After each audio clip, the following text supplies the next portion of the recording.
All right, we are back, and Joe's running off.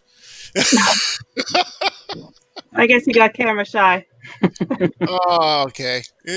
Anyway, we are back, and we are here today with East Coast Spirit Chasers. How you guys doing today?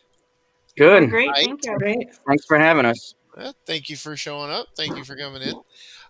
So I'm gonna start off with a little bit of a question here, and this is like I said, we can do the round robin, so we can start up here at the top and work our way around or whatever. So, just curiosity here for the people that don't know you and haven't actually seen your website or worked with you or anything. What got you interested and started in the paranormal? So I guess I'll go first if I'm at the Yep. top. I don't know how this works. So what got me interested in the paranormal is actually my teacher, who is actually on the team, Dave Legender. He runs a paranormal club, or did, at my high school. And I was just interested, and I had him as a teacher, so I kept asking him all these questions about it. And eventually he was like, hey, I want you to come out. And then, you know, I got on my first investigation. I was hooked ever since, and I'm so thankful that he brought me into this opportunity. Cool. Joe? I guess I'll go next in this Dave? order, but No, we can go like this. I will confirm CJ was hooked once he went the first time. I knew he was going to want to come on every one week he could. What got me involved was some strange activity at my house. This house was built for me. I'm the original owner, and my son kept telling me the house was haunted. And I said, I'm the original owner. If anybody's going to haunt this house, it's going to be me. There was nothing here prior to this house being built, but his abilities, he was able to see certain things, and he was having experiences when he was young. But what capped it off for me was a broken music box played at midnight in my house. And I heard it go off a couple times, and I tried to open it and have it play on its own by myself, and it wouldn't work. And then I realized it was midnight. It was the birthday of a deceased relative that had died 5 years before. Okay. So at that point, I was all in and investigating and learning more, and I contacted Nick. Cool. All right. Next. You want to do Terry, Travis, Joe, and then finish with me in the middle? Sure. Yeah, I'll go because I'm trying to keep it in order. It's pretty much every kid, when they're 13, 14 years old, everyone does Weird New Jersey. They get the books. They do all this crazy stuff. And, my group of friends and I, we kind of took it to that next level. We try to go to as many places as possible. I remember I got a recorder for like $5 offline. Try to be like, the guys on TV. And ever since then, I was kind of just digging more deep into it. And I was fortunate to get linked up with Nick and to kind of see the other side of things. It's not just, talking to recorders and, trying to find spooky things, There's a lot more to it. And I was fortunate enough, again, to be connected with Nick to kind of see the other side of it. And now there's just so many more possibilities. I'm still learning every day. I've been on the team about a year. I've probably been on the least investigations because I have the craziest work schedule. But we want to get into his work to actually investigate. Yeah, like what you do. Yeah, I work in a prison. So awesome. I'm one of the officers in there. So there's a lot of crazy stuff in there. I'm dying for us to get in, but it's tough on ethics and all that stuff. How long you been working at the prison? About 2 years. He started as an inmate and then graduated from there. I was an honorary CO. I was the runner. I used to always help him out. And then one day they just gave me the keys and said, "Hey, I could do this too." So I broke out, went to the academy, and took it from there. Oh, there you go. I guess we'll go and then we'll finish with you guys. Yeah. So Travis and I got into this when he was 14. He asked to go on an investigation for his birthday. So we went to Gettysburg because we live fairly close to Gettysburg. And we all know how haunted Gettysburg is. And we saw stuff the first night out. Really? So at that point, I didn't know that Travis could see things.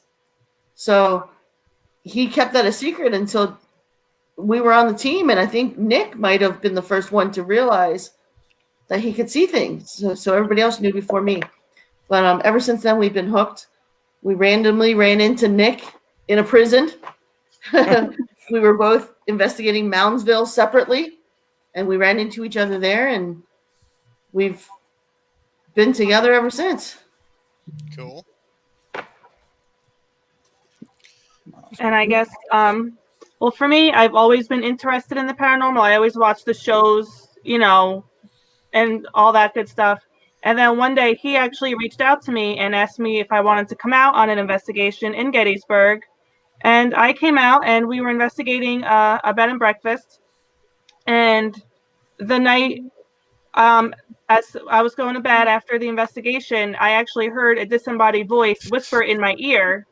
At the time, I thought it was hey, but when I told him the next morning what had happened, he reviewed the footage, and it turns out there was a woman spirit in my room who was actually asking for help. And since then, I was in. Pretty cool. Pretty cool. And as far as me, I didn't really watch like the Ghost Adventure shows and stuff like that at the time. I was always fascinated with paranormal, and my girlfriend at the time, she's like, "Oh, let's watch My Ghost Story," and I was like, "All right." And it's basically just everyday people. It's not teams or anything like that, and just everyday people going out and showing the evidence that they caught. So I was like, "Oh, that's pretty cool. I could do that." So I was like, "Well, let me get a digital recorder and a camera, and that's all I'll need." And several years later, and $20,000 worth of equipment later, I'm still using the digital recorder and camera mainly instead of everything else, really. And I've been hooked from then. Once you have like your first experience where you're like, wow, it's just such an adrenaline rush, and it's just what else? I want to learn more. Dale was asking if that was the Farnsworth house that you were talking about. We've been to the Farnsworth house before. We've dealt with dark energy there, and we actually had two investigators with us. It was actually Dave's niece and her son. His son. And something was going on in the Belle Boyd suite, which was in that, the room that they were staying in.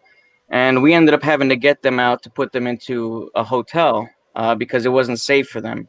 And I remember when we were leaving, we were, bringing them out of the room, and we looked back, and the chandelier was even shaking. It was crazy. Like they were pushed. I think the bed was nudged. We found a portal that was in the bathroom there. Travis ended up getting a photo of a black mist on the Polaroid camera that was in the bathroom. I mean, it was just off the wall. And we were staying there that night, and Melissa was like, "Let's keep the lights on for this place here." So. Yeah, we used on that investigation. We had the 3D connector. We had a figure coming out of the mirror. That's right, and we did. The mirror was a portal, and the figure kept touching my son, and he got ill shortly afterwards. It looked like it was strangling Yeah. Brian at the time. Yeah, and he got very ill. We actually sent my niece and my son to a hotel that night. They didn't spend the night in that room. That was actually my first investigation, and I was really Welcome to the paranormal, Joe. Yeah, I was pretty spooked, but I was also kind of like, wow. Like I was saying earlier, that's the other side of things that you don't see. Going to the Devil's Tower and driving around 3 times. Right. Now, was that the on your website? Was that the Bergen house that you were talking about? The Bergen house, that's the one that's in Bergen, New York, and it's just this dilapidated looking barn farmhouse. And when you're driving up to the location, it's just this little dirt road, and only one car can go down there, and there's just potholes everywhere. And the potholes are so deep, you got to go like 5 miles an hour. So if you wanted to flee from there and haul ass, you're not going to be able to do that. But I mean, the stuff that we got at Bergen House, it was crazy. When we met the owner, Kathy, she was like, "Oh, we have this spirit in the attic. You have to ask permission to come up there, otherwise he'll do something to you. We've got witches and stuff here. We've got like poisonous swamp. We got basically everything from like UFOs to Bigfoot and all kinds of stuff in her backyard." And I was like, "Oh, okay, all right." But I mean, the evidence that we got was incredible. It started off with in the attic. We ended up getting an EVP. It was a voice that said, "My name is Hell." Travis ended up getting touched. He started, he ran from the spot that he was in. And then the music box that we had in the bedroom starts going off. So we go in there, and Dave starts taking all these photos, and we basically caught like a manifestation of a spirit that was turning into this giant shadow. Yeah, And mist. yeah, and it's on our .com under the gallery, and you'll see it starts off with like these little white mists, and then the last photo is just this big black shadow, and you can still see the blue of the wall. Like this thing was humongous. It was really impressive photo that they took. What made that photo weird was I was clicking very quick, and I had tons of photos that were normal, and you could see the light, and you would see the little white orbs forming, and then boom, this middle photo was this black figure in front of me, and then 1 second later, it was back to normal again. And then we used the spirit box, and we knew the name of the guy who was supposed to haunt the attic. And Nick asked in the spirit box, was this Mr. So-and-so? And the answer we got back was, my name is Hell.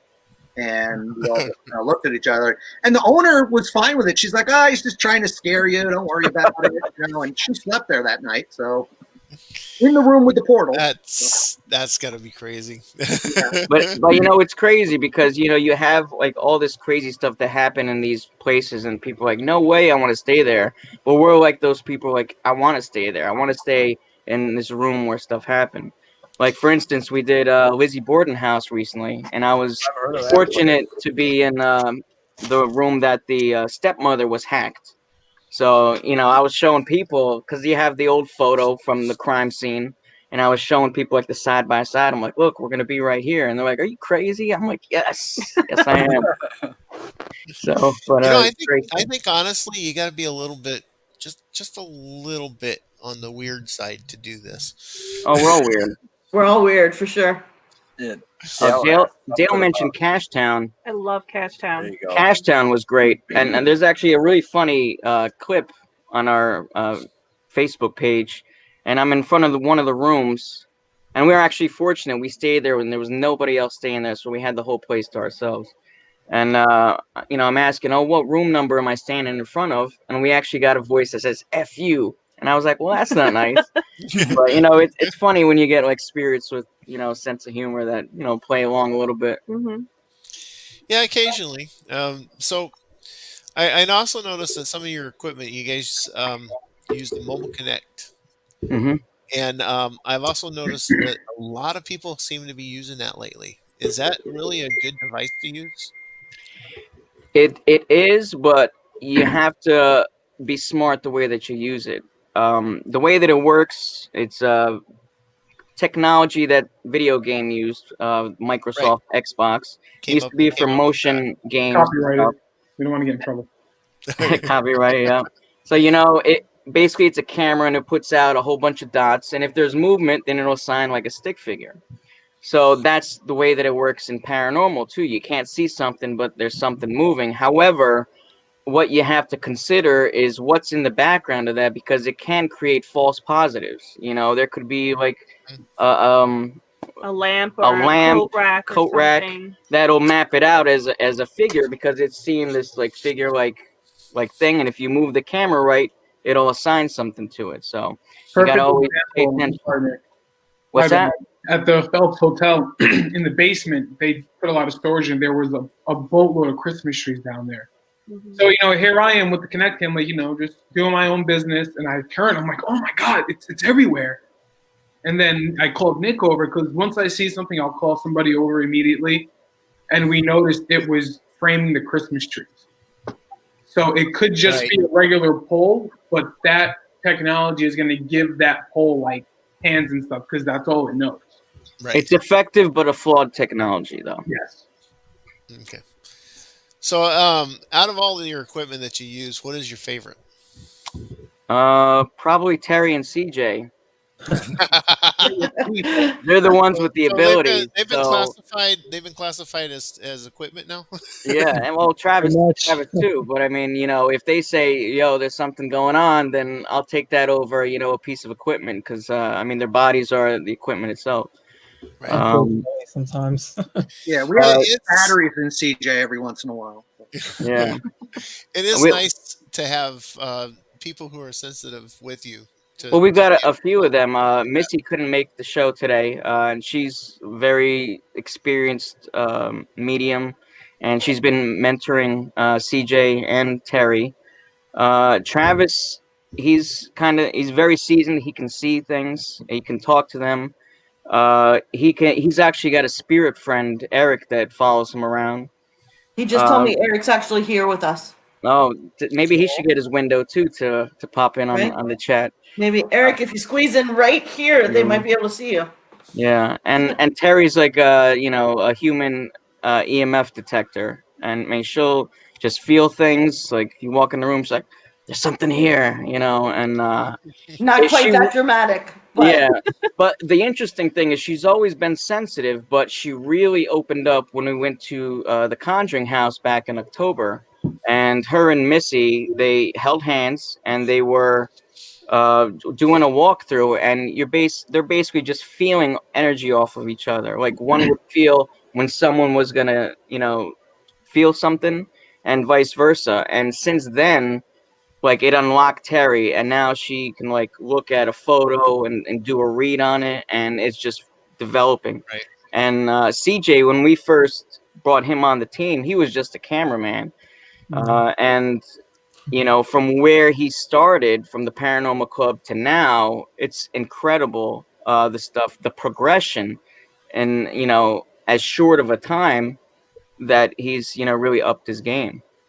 I would say the first time that Terry raised my eyebrow, we went into Joe. What do you call the investigation? Who hooked up with us? The Masonic Lodge. Masonry Lodge? Yeah, We were in a Masonic lodge, and we were up there, and we were there for like a minute and a half in the main room. And Terry said something just touched my leg, and a minute later, she's like, "I don't feel good," and she ran out and started throwing up in the next room, and we're all like, "What was that?" And then we realized she was a female in a room that male onlys were allowed in. Yep.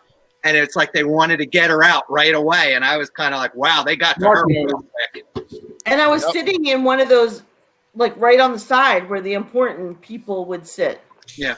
Right in view of the door. Like as soon as they would walk Yeah. in, we were first to be seen. Yeah. Yeah, Masonic lodges. That's pretty interesting because I'm a little jealous now because I'd really like to do an investigation in one. I actually got the opportunity to go into a Masonic lodge with a cousin of mine who was actually going to try and get me into the Masons, but I never followed through with it. And it's pretty impressive to see it in there. Mm-hmm. Yeah. But yeah, with having a female in that lodge like that, I can see how they would target her first.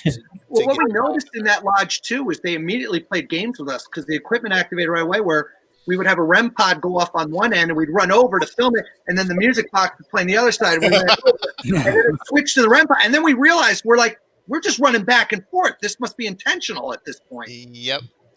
So I there see that happening. There were things that happened that would be traditionally that would happen during the beginning of a meeting, and we heard things that had happened without obviously getting into too much detail. Right after certain things happened, that's when Terry felt it on her leg, and I've never seen her run that fast. And I'm chasing behind her. I like to consider myself a decent runner, but she was just like out, and then she just went to the toilet and just. They overdosed her with some bad energy. Yeah, Mm-hmm. they didn't want to. They didn't want to see her in there. And Terry was just maybe because Terry was the most sensitive one there. That was a female. She was probably the most. Mm-hmm. And also Travis had some big contributions because he was seeing gentlemen a lot of the night, and there's a wall with them where they have photos of a lot of the people that have passed away and all, and he was able to identify one of the people that he saw right from the wall. That's pretty cool. That is really cool. So, out of all your investigations that you've done, what is your absolute favorite? For Okay, I was me, gonna say for Lizzie. me, and I had to think about this for a long time. If you asked me what the creepiest one was, it was the Bergen house that we were talking about. But the most active by far was the Lizzie Borden house. From the minute we got there to the minute we left, it was just insane. And I definitely want to go back to that one. And I got to sleep in Lizzie's room that night. So, I think all of you probably have different favorite ones, right? Yeah. Oh yeah, like for me, it would be St. Albans Sanatorium in Radford, Virginia, and we had so much stuff going on there. I had a different team at the time, and it was turning people against people. Someone got choked in the bowling alley there. We were hearing pig squeals Man. coming through the ghost box. I was in one of the patients' rooms, and she had a baby fetus, and she had to store it away in one of the rooms, and it was discovered. She was so upset that she hanged herself in the suicide bathroom. Yeah. So we had a little toy doll that we put into this little cubby hole that she kept her baby fetus in a jar in, and I had like the most violent yank on my sweater. It was like yanked down, and I was like, whoa. And just everything about that place, just the EVPs, the creepiness of it, that's probably easily my favorite one. Cool. Cool. Anyone else? I mean, for me, I agree. Lizzie Borden is that's my favorite because between Travis and CJ, we cracked the case. So just to know that I mean, I believe it's right that we know the truth about what happened back then. I think is amazing. I mean, And if the you fact think that, about that they tried so hard for us not to figure it out. Yeah, they were taking people out one by one. What was the maid's name? What was I know her Bridget Maggie. Sullivan. Maggie was No, her. Maggie. Bridget was her name. Her name is Bridget Sullivan. The girls called her Maggie as an insult because she I was. was trying to figure out. I couldn't remember Bridget. Yeah. DJ keeps trying to jump in. I was gonna say, if you think about that investigation, we only investigated one room within 2 hours, and we pretty much had everything we needed.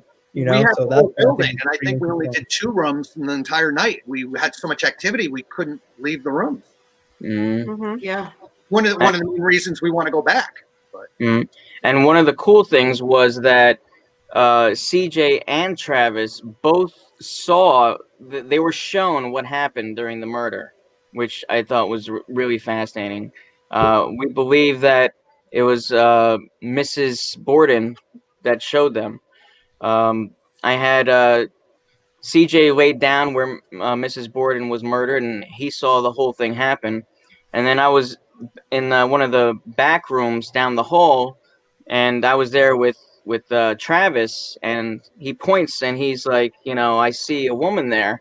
So that's going into the room where Mrs. Borden was hacked up, and we went in there, and he sees Mrs. Borden, and she's like doing something on the edge of the bed there where her body was found, and he saw the uncle come in with the axe and hit her.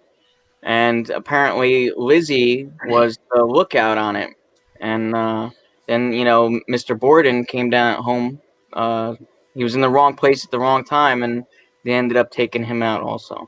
Wow. The reason being is Mr. Borden was killing the alibi because the uncle was supposed to go get his alibi fixed. And with Mr. Borden being there, he puts him at the place of the scene of the crime.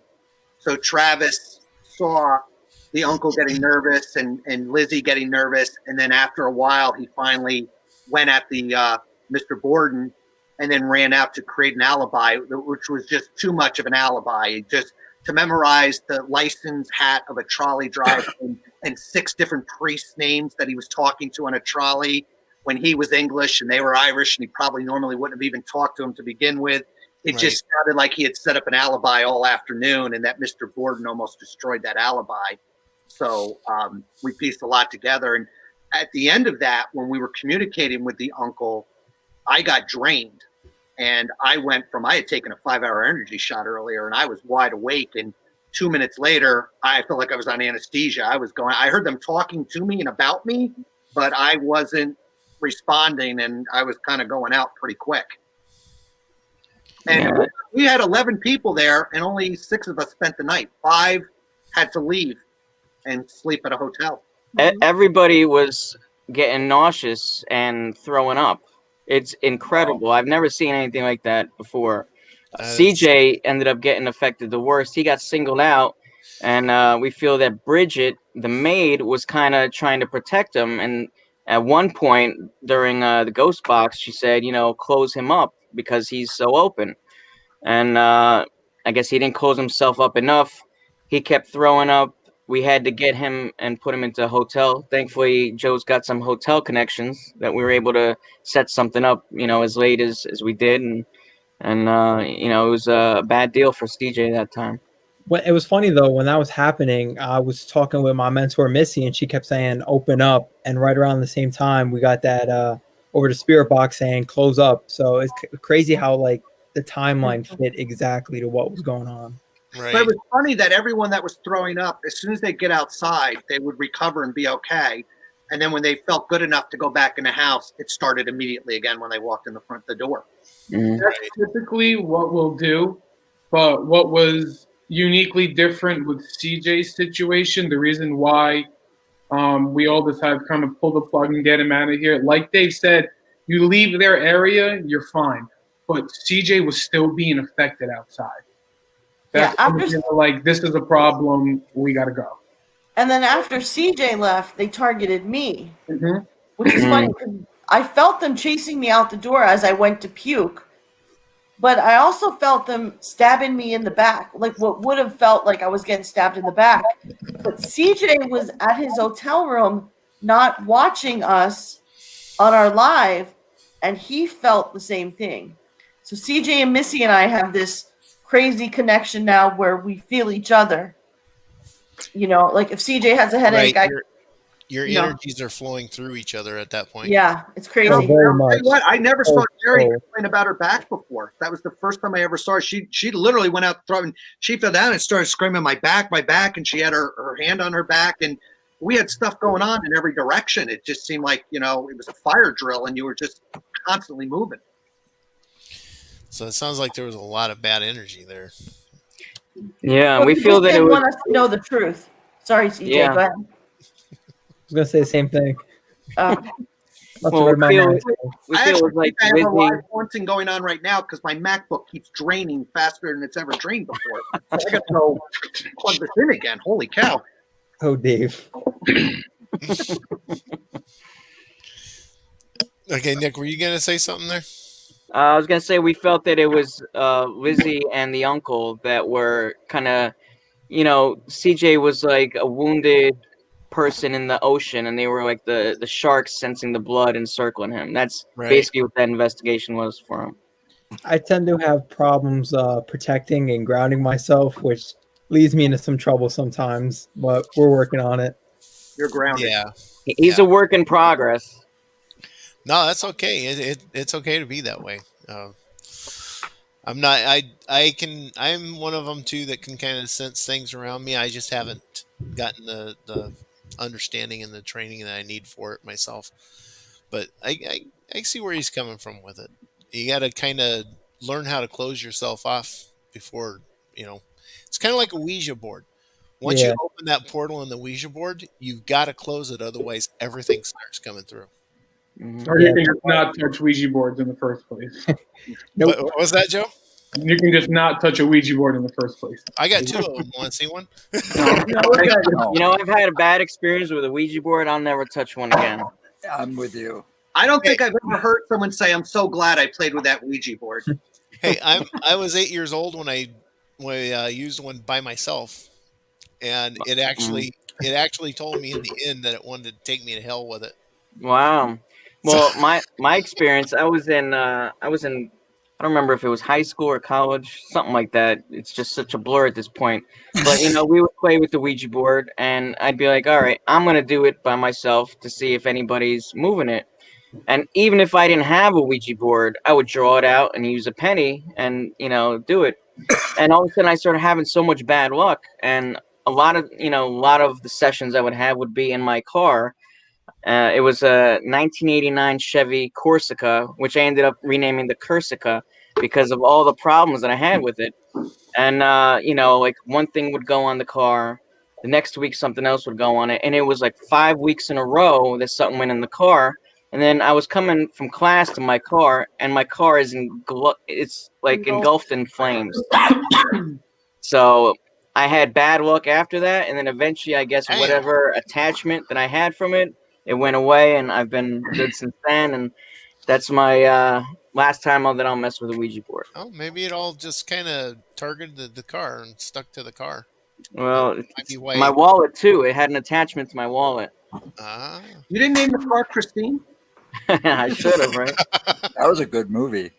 So if you guys been at this for a while, got quite the resume on your website, which I recommend people checking that out. It's very interesting. But this is a little round the table here. Each one of you can answer this. What is on your bucket list? What place do you really, really, really want to get to someday in the future that you haven't been to yet? There's a bunch for me, but if I had to narrow it down, I really want to get to the Axe House in Iowa. I don't know why I'm drawn to it, why I want to be there, but when we do that trip to Midwest, I've always said we should hit Deadwood, where Nick has already been. I want to go to Deadwood and then maybe hook around to Iowa and hit the Axe House. And I'm not going to say I'll call it a career, but let's just say I will be very happy to get that on the resume. DJ? I wouldn't say that I have like any bucket list. I'm still very new to this, so any bucket list location, I was lucky enough to go to Lizzie and The Conjuring, which are two huge locations in my first year doing this. So, I'm proud with that, and whatever else comes our way, I'll be grateful with that as well. So I don't really have one. I really want to go to an abandoned asylum, prison, anything like that. There's a cat. Right.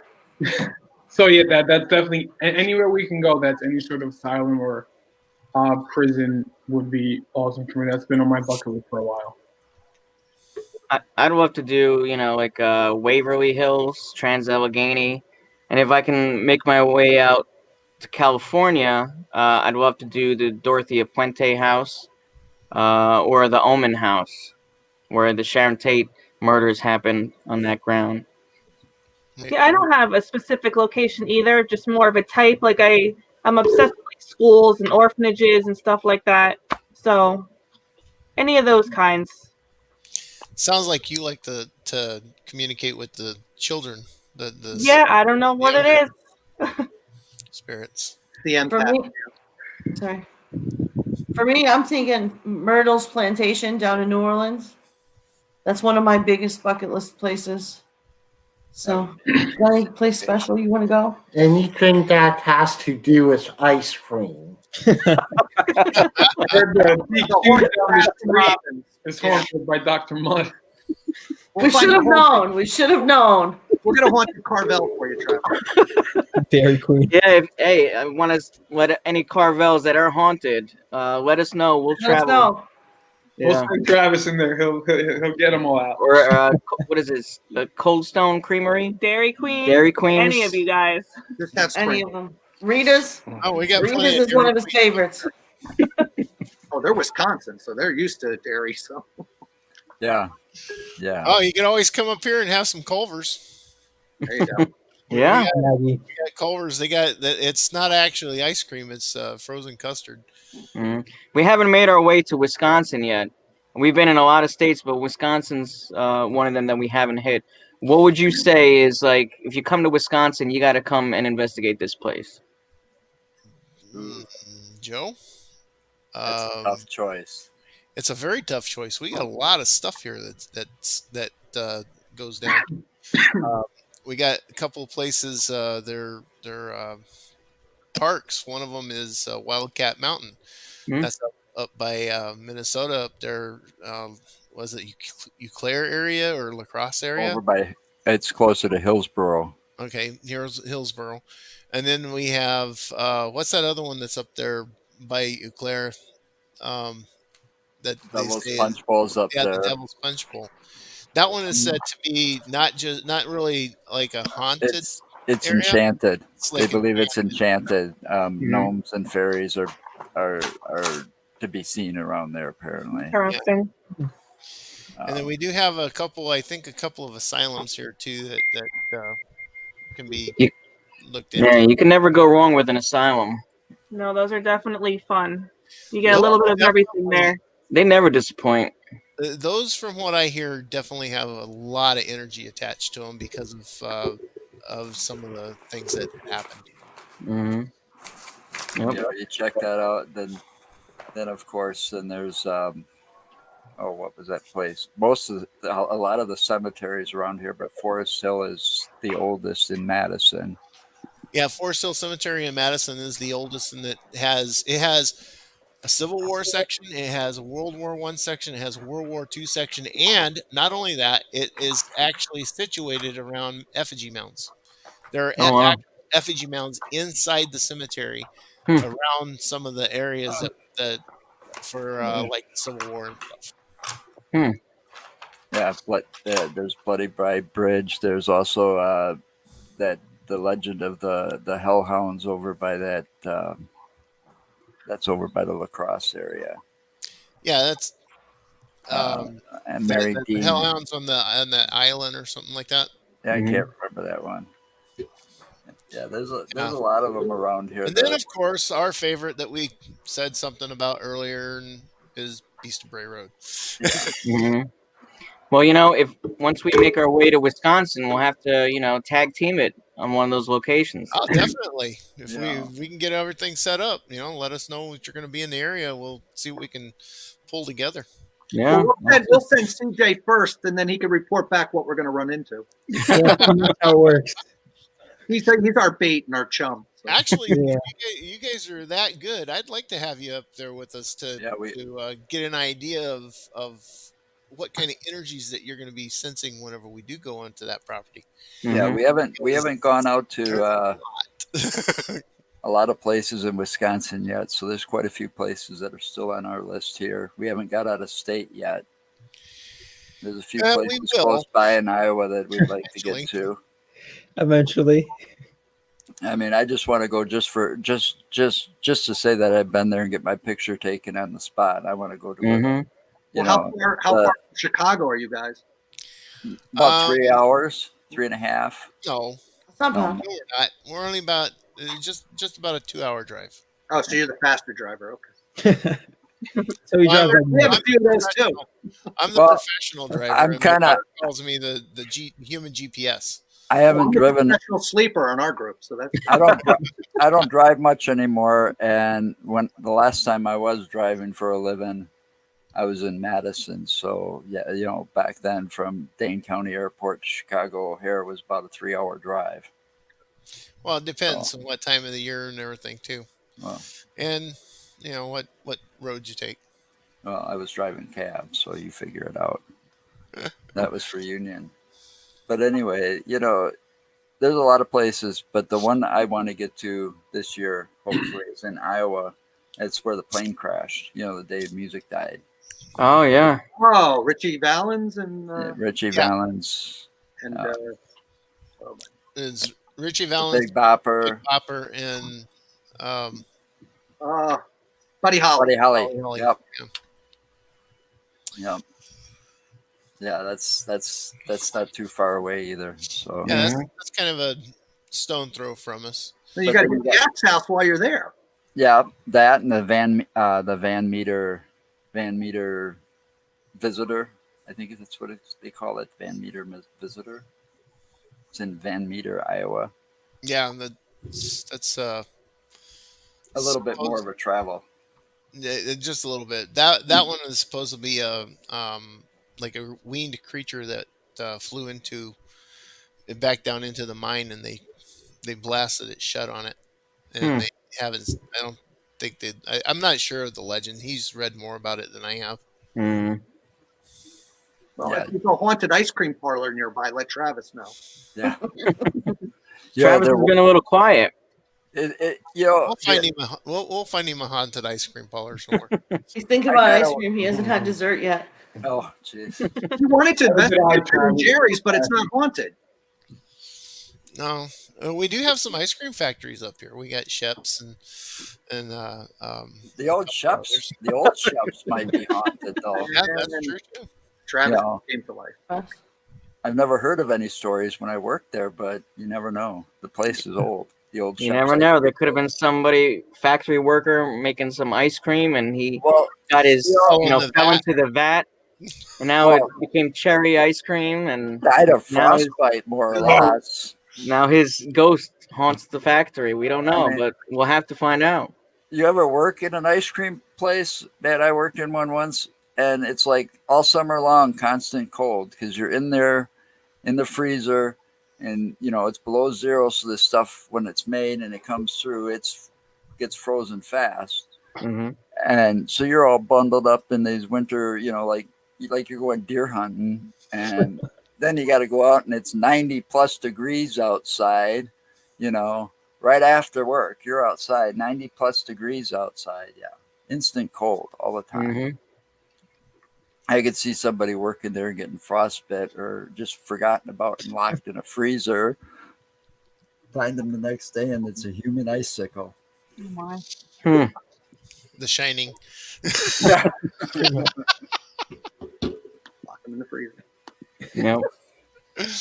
Oh, good grief.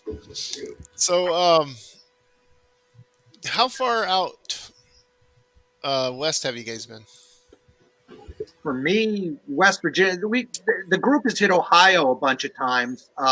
West Virginia, Nick is the most well-traveled because Nick was doing trips before the rest of us were in the group. So I know he's been to Deadwood and he's been out on the West Coast chasing after baseball stadiums and baseball sites while he's out there.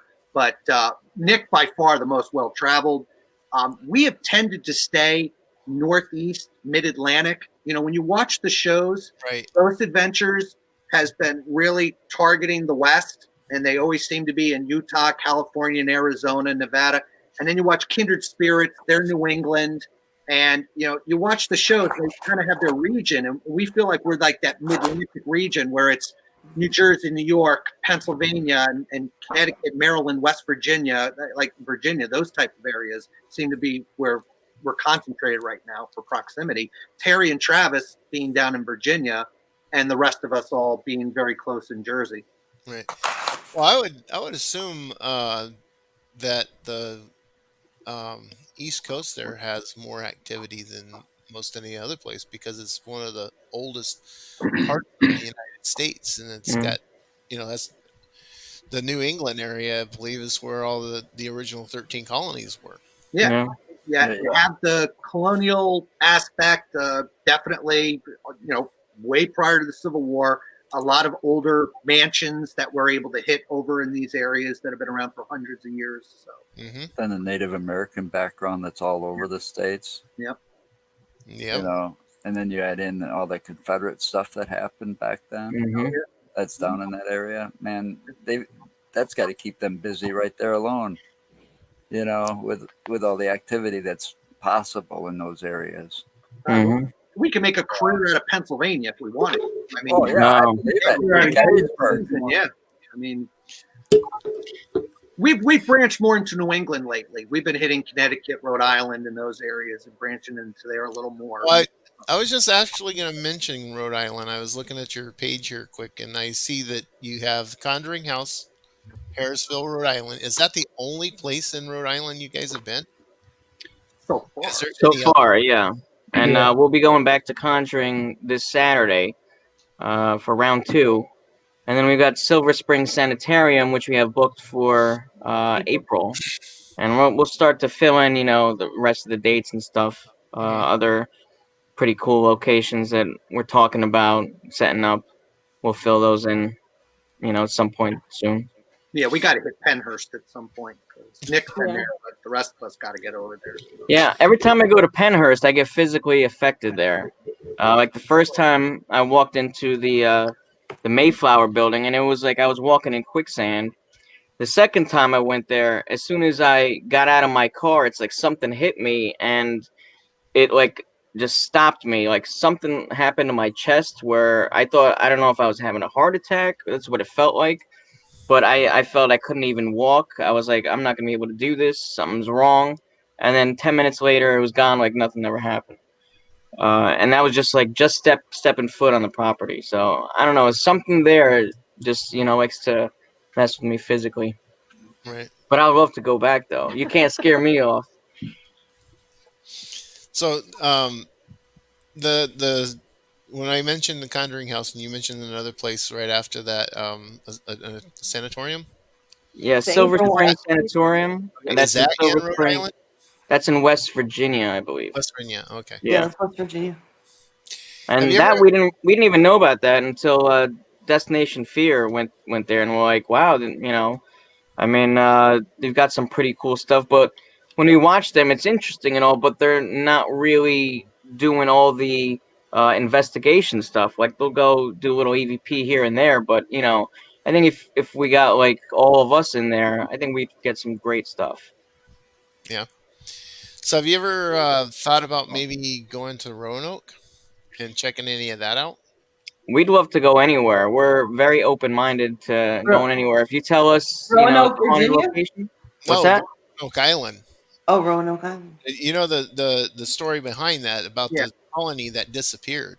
Yeah. They've actually done some excavation there lately that they think they've pretty much solved the mystery now, and they've been doing a lot of excavation over there. They say that a lot on TV. That It's all has about the ratings. Yeah, it is all about the ratings, but that has been a true mystery for quite a We long got time. we got Chris here wanting to know what's the creepiest thing that happened at the Conjuring House. Oh, CJ, this is all you. What do you mean all me? So the creepiest thing for us that happened at the Conjuring House is we were in the main room where the supposed seance happened and the possession or whatever occurred there. And right away, once we started investigating, I kept hearing this voice, kept feeling this presence drawing me back towards the basement area, towards the back bathroom area. And it started pulling at the back of my shirt. And sure enough, Terry and our other psychic, Missy, they were also feeling drawn to that back bathroom. So what we didn't know what was going on. So what do? We sent our buddy Travis, no fear, can't scare him. Three of us were kind of freaked out. So we sent Travis in. He was looking at all these portals and he was like, that's probably why you're getting drawn in there. There were two portals facing each other, mirrors left and right. And, we didn't go in there at that time because we didn't know it was safe. However, this weekend when we go back, we're going back with a different attitude and we're going to get some answers that we may have missed the first time. So I'm excited to see all that. Can I jump in and say the weirdest thing that happened at the Conjuring House was when we found that secret birthing room Oh, and Nick pretended to be giving birth. well, I was role playing, There's a video somewhere. but to my credit, though, I did get some EVPs, though. He did get some EVPs. And it was quite hilarious, but And he has new. Sometimes you gotta have fun, lighten the mood a little bit, Yeah. and we do that sometimes. Dave is always, the scare master, and CJ's always the victim usually. So, we have fun on it, but when it comes down to investigating, we're locked in serious. So I guess another question I've been kind of wondering: do any of you ever get spooked enough where you just take off, just leave the scene? No. No. Scared I don't I think- ever was, and it's a funny story. We were at Rolling Hills Asylum, and I'm Oh. usually the daredevil, and they're asking me to go down the hall while they grid me, and I'm down the hall by myself, and it's like, one of those, the nurse was killed here and someone committed suicide. Go down the dark hall and stand there by yourself. And I'm like, 100 yards away, and I'm standing there in the dark, and I've got these two dark rooms next to me, and I look down the hall, and I hear 7 people scream at the same time and run in 7 different directions. And that was the longest walk of my life. I crept down the hall. I didn't know what they saw. I didn't know what happened. I'm looking behind me, and I'm creeping up the hall. And by the time I finally get there, it was the longest walk I ever had. And I asked what happened, and they said they heard a noise, and when they looked in the room, 2 bats flew out at them, and they were in different directions. I was never so relieved to hear that. I was like, oh my God. Steve, I thought you were going to tell the Haldeman story. The moral of that story is bats are scarier than ghosts. Okay, so you want me to tell the Haldeman story? That was another one. We were in the final room that we went in was the creepiest room, and it was the one room that was like just presenting dark stuff, like didn't want us there and get out kind of stuff.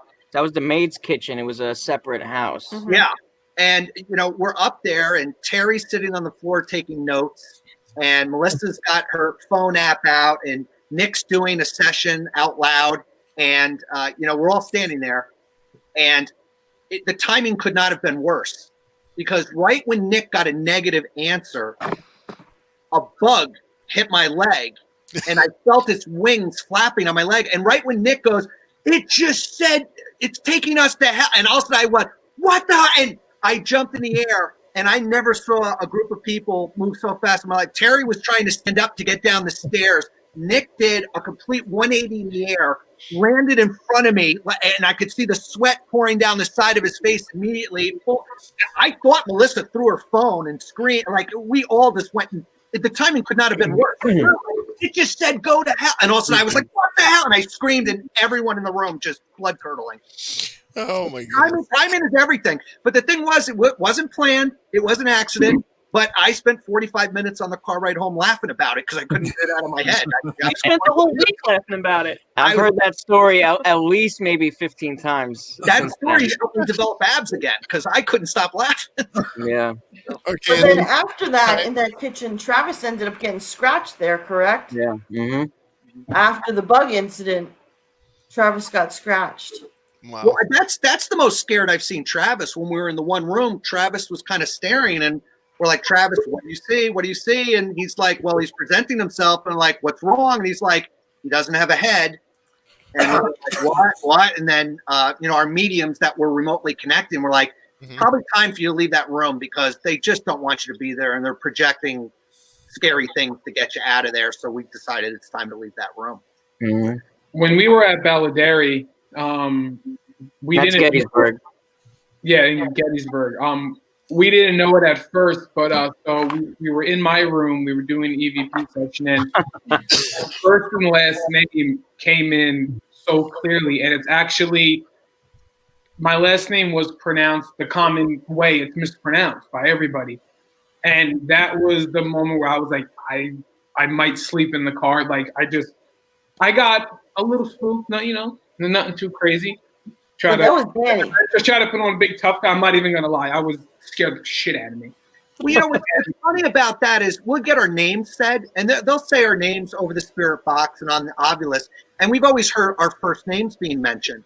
But to hear Joe's first and last name, and Joe's face turned around and looked at us, and we were like, oh my God, we've never heard a last name said before.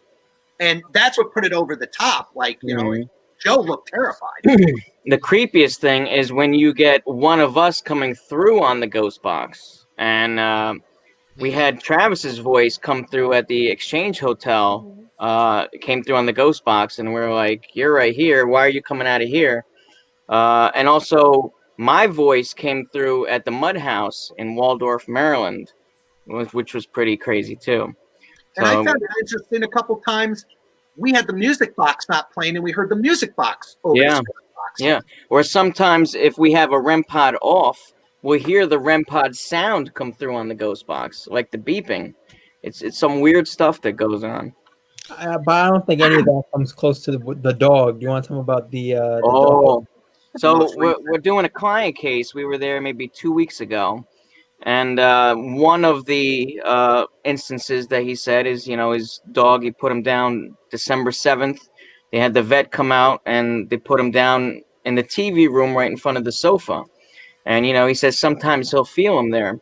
So we're trying to do EVP sessions, and, we're doing Ghost Box. And we're getting clues as far as what's going on here. We ended up getting the dog's name come through on the ghost box, and then we said, oh, it's Major, which was the dog's name. It's Major here. And then we got a voice said he's here, And then Melissa asks, "Oh, can you bark for us?" And we're continuing on, and then as clear as day, you can hear the dog bark. And we played this for the homeowner, and he was just like, he got so emotional. He ended up sending us the clip of, his dog when it was alive barking, and I mean, it's the same exact bark. We actually have that clip on our Facebook page. I urge everybody to go over to our Facebook page and check it out because it is incredible. If you're a pet lover and you've lost a pet, this is pure proof that the pets, they can stay behind. And to me, that's comforting. Like when I lost my dog, his name was Cubby. It was a Maltese. It was tough. And usually when I go to shower, he would press up against the door and I'd hear that door move. And that day that he passed away, I went to shower and that happened. And that's the last time that I've heard it happen. Sometimes when we're sleeping, Melissa will feel like little feet on the bed. You want to go into that? Yeah, there's been times where I'm just laying there and it does feel like little tiny paws are walking like over my legs, and I think it's our current dog, but I look over and he's next to me sleeping, so I don't know. I assume it's him. I'm gonna believe it's him. Oh, Well, hey, anything's possible, and it's yeah, like anything is possible. if I mean, if we got a spirit, what's to say the animals don't have a spirit? Mhm. I mean, Exactly. But then my question though is, okay, we can have dog spirit, cat spirits, maybe a horse spirit, but you never hear about like insect spirits or anything like that. I mean, is it maybe just animals that have been like you've had that human touch with them? Maybe there's more of the soul there. I don't right? know, but it's interesting. It Sort is of interesting. energy. You know, somebody's got a question here. Actually, it's a pretty good question. That is. Do you guys prepare differently for client cases and go into with a different mindset since the family still has to live there if you find evidence of a haunting? I would say 100% because we're not allowed to disclose what we find in a private one because you could devalue the house worth for real estate. Um, It has to be privately done. Um, in those circumstances, unlike a hotspot location where we've paid to be there or we've been invited to be there, um, we have to clear certain things, like if there's animals and things that have to be debunked and noise in the background that has to be accounted for prior. It might not be an isolated location where there could be traffic outside. So there's all kinds of things that have to be considered. When you walk into a private location, it's very different. And the last thing we don't provoke anywhere we go, but the last thing you want to do is provoke something or stir something up that someone's going to have to deal with on the back end. We kind of go in open hearts, open minds to every place we go. We're here to help. We're here to receive any information that you want to present. We're here to help try and communicate. If there's anything we can do for you, that's our mentality in all investigations, but especially in someone's private home. You have to have that respect. Right, right. And also building off that, we typically do not put any client case footage on there. But the homeowner was like, you can put this on there because it's that awesome.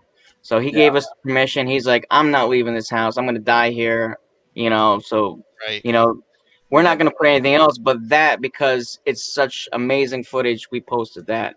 And also, you have to be very cautious when you do a client case because a lot of these families they put all their last penny into having this place. So you need to be sure that you're not saying it's demonic or anything like that if it's not. Right. And you better be certain that what you say to them, you're taking into consideration that it may freak them out to know that there's a spirit there. Right. So a lot of times we'll tell them, look, if we investigate and we find something, you still have to live there, knowing that you have something. But, thankfully, due to the connections that we have, we've got a bunch of different shaman that we've worked with on client cases. If someone needs to be evicted, we can do it, and it's awesome. And going back to what Dave was talking about with moving animals and stuff. We actually had a client case where the client had a full-sized pig in the kitchen, and we had to move the pig out to the garage so that we can not have that contamination. So, I Right. mean, we've had so many crazy experiences and situations and all, and it's just the challenge when you're working with a client is to work around it so that we can get the most controlled situation and get the best evidence that we can. Right. So yeah, building on what you just said there too. We have another person that's watching here. They asked the question: do you ever leave the spirit to stay where they are, or do you always release them? So is it just depends on how the client wants it, or does it depend on how the spirit is? Well, it really depends on the situation. If grandma's hanging out in the house, then, they're okay keeping her there. If there's something that's attacking, then obviously we're going to get rid of them. In my own house, we have two spirits, and I know exactly who they are, and they kind of look out for us. They keep other spirits out of the house. And Terry's got constantly has some activity in her house as far as some of the friends because she's so open. So she's always got hitchhikers that come over and want to hang out with her. And And I get random stuff. Like there was an accident at my job, 6 months ago, Nick? mhm. And it was a fatality. It was a random guy that came into our construction zone and died in a car accident, but he followed me home. So he was here for a couple days and actually alerted me to something really negative in the house that we had to have the shaman take care of. So, and then he moved on after he told me what was going on and then moved on. Yeah, he So was like, peace. peace out. Yeah. So sometimes they want to go and that makes it easy for us if they just want to go. Right. Because they had no reason to stay here with me. Yeah. I also think like sometimes the spirit choose you in a way. Like sometimes I know personally for me, you make us kind of like a personal connection with these spirits, and your heart really hurts for them, and you could feel like their pain and their suffering. Yeah. You want to do the best that you can, so you want to help them. And most people, what they don't understand with if you don't have these abilities is that we feel like what they went through. We feel the sadness and the torture and all the anger and stuff like that that they felt when they were alive, and the continued suffering they have being trapped where they are.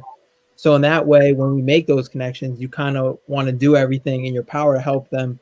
And when you do help them, that's a feeling that just makes this all worth it. All the dangers and the evil stuff that we face, completely worth it. And we've actually got a great story recently. CJ, you want to talk about Isabella? Yeah. So You and Terry took care of this. Hold on a second. Hold on a second. Okay, just wait. I'm sorry.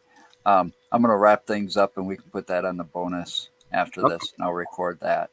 Okay, for our bonus because we've made the hour mark. So, again, if you want to check out these guys, check it out at eastcoastspiritchasers.com. The link's going across the bottom of the screen. And Friday, we are going to have Ernie Pack from Pac-Man Paranormal on Friday. And don't forget to check us out on YouTube and subscribe. And coming in March, we are going to paraflex.com as well. Now, And before we do end it, is there any other website you want to? I was just going to ask that. Well, we're on all social media: YouTube, Facebook, Instagram, Twitter. Just look us up, East Coast Spirit Chasers. Subscribe, follow, like, share, comment.